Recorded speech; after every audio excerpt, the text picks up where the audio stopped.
up, everybody? I'm back.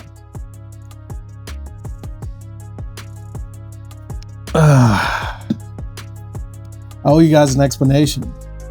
Not really, but I guess that's what this YouTube thing is for. Document progress and all that good stuff. So without further ado, let's get into it.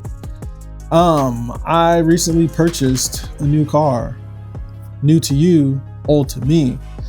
It's a nice little twist with that because I sold a car.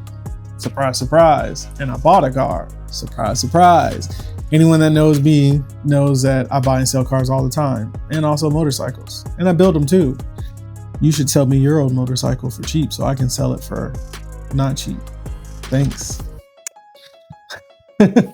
No, but realistically, sold a car, bought another car. I told myself that I wasn't going to buy another car after I had a Subaru, which I'm not sure you guys even knew I had a Subaru, but I had a Subaru. I traded my Evo 4 for a Subaru. And it's not just any Subaru. I've said Subaru like 6 times now. I traded it for a GC8 2.5 RS that had a turbo setup in it, 3076 on E85, custom rotated exhaust setup. I mean, the thing was pretty nice, very nice. But one thing about people that actually build their cars, we can't ride around in somebody else's build. Like, I can't do that. I know plenty of people that do, but I can't do that. So that made it that much easier to sell the Subaru. Now, when I saw this car, it hit me in a more of a nostalgic way, for good reason.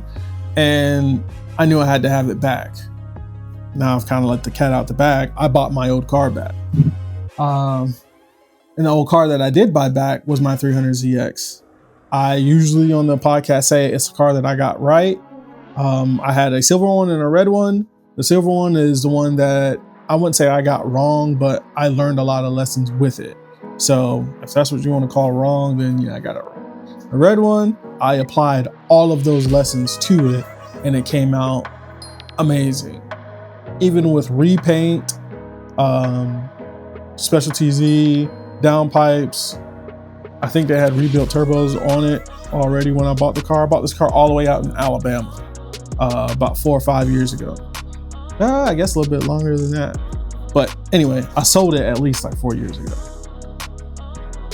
So when I saw it pop up on Marketplace, I saw that on a Wednesday. Pretty sure it was my old car, but I wasn't 100% sure until I talked to the owner and realized that the guy that I sold it to him. And I was able to verify that that indeed was my old car. Now with 300ZXs, you are usually kind of skeptical and you don't want to pay full price just because 120K service, that's an engine out, or I guess you could do it with it in the car. But a lot of things are engine out with that car. And I know that it had been done already by me, and then also help from ORZ, from Oscar from ORZ, who no longer is ORZ, but he still is an awesome Z32 enthusiast. And then got tuned from Harry out in Bradenton. So before I met all of the friends that I have now, I had this car.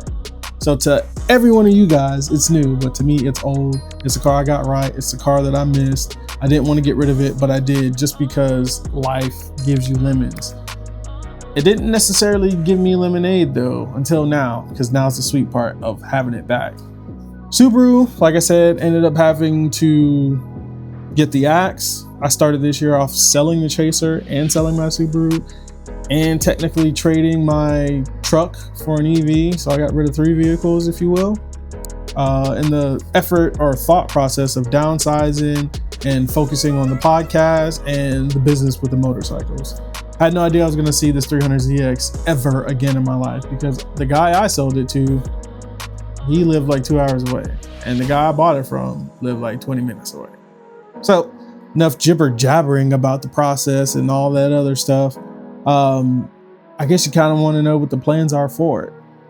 So right now, as it sits, from what I remember, the last time it got dynoed by Harry, it made right around 400, right over 400 horsepower.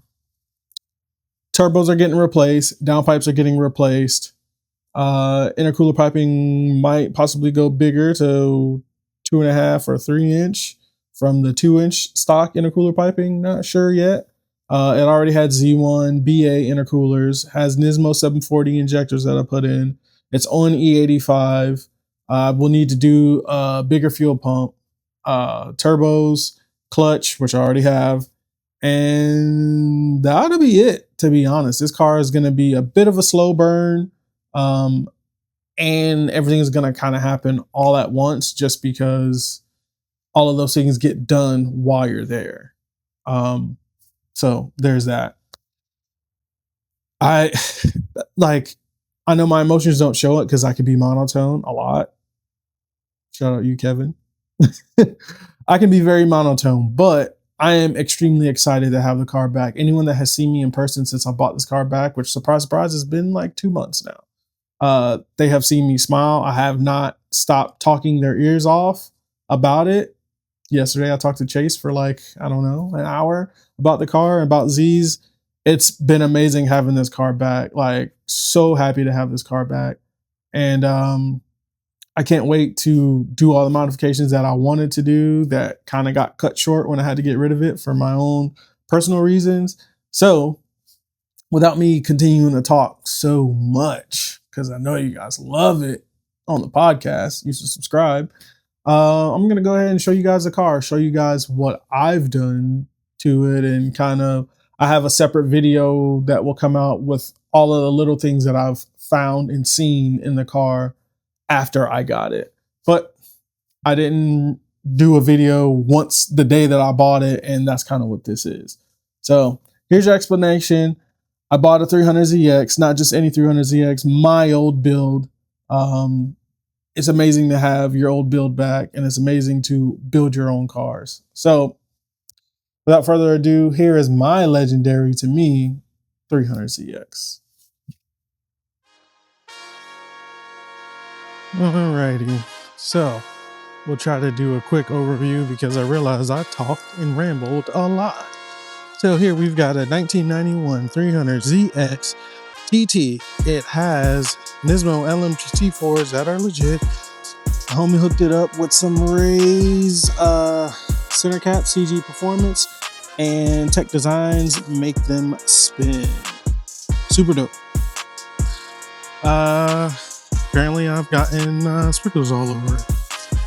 On the inside, P2M floor mats in the front and the rear. That's the Nismo old logo horn button that I was talking about. That's the Grady Profec B that I was talking about. For the most part, it is pretty simple, pretty clean. There was a huge radio in here, but I ended up making it smaller with a single DIN, Apple CarPlay, all that good stuff. If you're interested in it, I will send you a link. Just, I guess, comment that you're interested in it. Let's go to the back.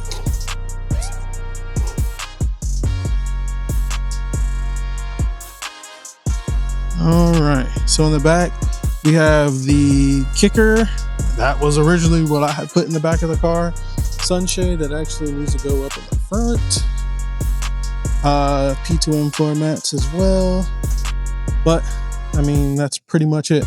We got a Twin Z, I can't remember, I think it's like Style 3 for the wing.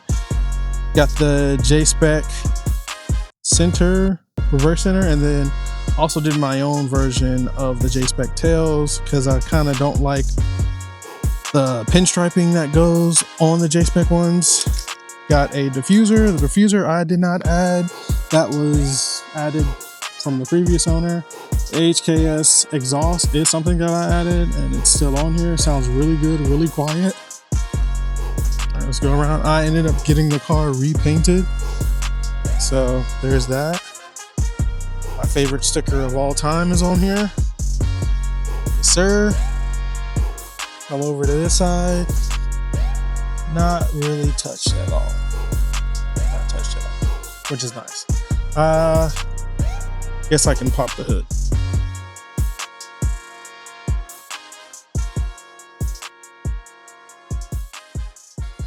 Alrighty.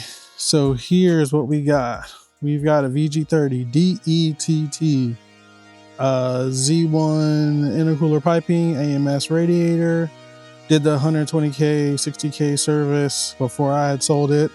Underneath this nose panel, which I'm not going to take off, we have a sell-in translator. So essentially I have two MAFs. We have a Nistune board in the stock ECU. Running E85. It used to have AC. Not sure why it doesn't have AC now. That's on the list to fix. But and then like I said, there's the Grody. There's the Grady Profect B. That's the box that goes into the cabin. Inside where the boost controller, we got our Mac valve over there. I wouldn't say it's hard to get these cars engine bay to look good, but I mean, the engine is all this. So like, I need to delete high kiss, so get rid of that. I'm not a fan of tucking the fuse box under the car or in the wheel well, just because it's Florida and we get a lot of water. So the most I'm going to do is high kiss delete, and then try to clean up some of these fuel lines and stuff like that. In that corner over there, as you may be able to see, Spot, those with the keen eye. The previous owner had a whole bunch of LEDs. That was his thing. LEDs and big ass screens for some weird ass reason. So I got rid of all the LEDs, got rid of the big ass screen, but he tapped into a lot of stuff. And until I know what he tapped into, I'm not messing with that rat's nest. So yeah. Whenever we get the motor out, that's when I'll go through everything, make sure everything's good to go.